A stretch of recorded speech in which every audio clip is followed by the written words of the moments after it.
ಮನೋಸ್ಥೈರ್ಯ ಮತ್ತು ಬಾಹುಬಲವನ್ನು ಉದ್ದೀಪನಗೊಳಿಸುವ ಸಾಹಸ ಕ್ರೀಡೆ ಕಂಬಳ.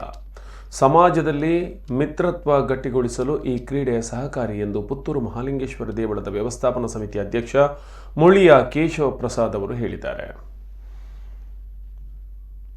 ಪುತ್ತೂರು ಕೋಟಿ ಚೆನ್ನಯ್ಯ ಜೋಡುಕೆರೆ ಕಂಬಳ ಸಮಿತಿಯ ಆಶ್ರಯದಲ್ಲಿ ಶನಿವಾರ ಬೆಳಿಗ್ಗೆ ಪುತ್ತೂರಿನ ಮಹಾಲಿಂಗೇಶ್ವರ ದೇವರ ಮಾರು ಗದ್ದೆಯಲ್ಲಿ ಆರಂಭಗೊಂಡ 29ನೇ ವರ್ಷದ ಹೊನ್ನಲು ಬೆಳಕಿನ ಕೋಟಿ ಚೆನ್ನಯ್ಯ ಜೋಡುಕೆರೆ ಕಂಬಳವನ್ನು ಉದ್ಘಾಟಿಸಿದರು ಮಾತನಾಡಿದರು. ಸವಣೂರು ವಿದ್ಯಾರಶ್ಮಿ ಸಮೂಹ ಶಿಕ್ಷಣ ಸಂಸ್ಥೆಗಳ ಸಂಚಾಲಕ ಕೆ ಸೀತಾರಾಮ ರೈ ಸವಣೂರು ಅವರ ಅಧ್ಯಕ್ಷತೆ ವಹಿಸಿ ಮಾತನಾಡಿದ್ದು, ಕಳೆದ 29 ವರ್ಷಗಳಿಂದ ಪುತ್ತೂರಿನಲ್ಲಿ ಕಂಬಳವನ್ನು ಯಶಸ್ವಿಯಾಗಿ ನಡೆಸಿಕೊಂಡು ಬರುತ್ತಿರುವ ಚಂದ್ರಹಾಸ ಶೆಟ್ಟಿ ಮತ್ತು ಬಳಗದ ಸಾಧನೆ ಅಭಿನಂದನೀಯ ಎಂದು ಹೇಳಿದರು.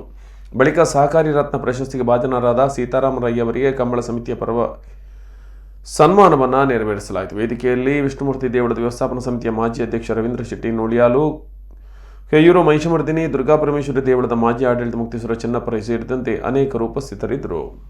ಸಂತೋಷದ ಒಂದು ಸಮಾರಂಭ 23ನೇ ವರ್ಷದ ಸಮಾರಂಭಗಳು ನಮ್ಮ ಮಾತ ಭಾಗವಹಿಸೋಣ ಒಂದು ಎಡ್ಡೆ ಕಾರ್ಯಕ್ರಮ ಇಲ್ಲಿ ಬುಡ್ಕುಡು ನಡತೊಂದು ಇಕ್ಕನೆ ಕಂಬಳ ಒಂದು ಜಾನಪದ ಕ್ರೀಡೆಯನ್ನು ನಂಗೆ ಮಾತ ಗೊತ್ತಿತ್ತಲೇಕೊನೆ ಆಂಟನಿ ಪತ್ರವರ್ಲ ನಮ್ಮ ಮುಳಿಯ ಕೇಶವೇರ್ಲ ಐನ ಬಗ್ಗೆ ಮತ ಪಣ್ತೇನೆ ಯಾನ ಐನ ಬಗ್ಗೆ ಪಾತ್ರೆ ಹೋಗಿದ್ವಿ ಒಂಜಿ ಎರಡನೇದಾದ್ರೆ ಈ ಒಂದು ಕಂಬಳ ಮಲ್ಪಡಂಡ 22 ವರ್ಷದ 7 ವರ್ಷದ ಸ್ನೇಹಿತ ಐನ ಚಂದ್ರಹಾಸ ಶೆಟ್ಟಿ ಒಂದು ಆಗ್ನ ತಂಡಗಳು ಒಂದು ಅಭಿನಂದನೆ ಮಂತದ ಈ ಕಂಬಳ 2 ದಿನ ಪೊರ್ಲುಡು ನಡಪಾಡು ಅದಕ್ಕೆ ಮಾಲಿಂಗೇಶ್ವರ ಅನುಗ್ರಹ ಕೊರಡೆ ಬಂದು